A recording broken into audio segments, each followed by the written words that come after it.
You ask Tiger to solve. This deals with linear equations with one unknown. The final result is v equals 10. Let's solve it step by step. Simplify the expression. Expand the parentheses. Multiply the coefficients. Simplify the arithmetic. Group all constants on the right side of the equation. Add 14 to both sides.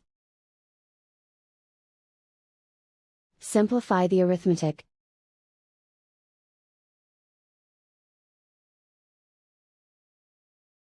Isolate the v.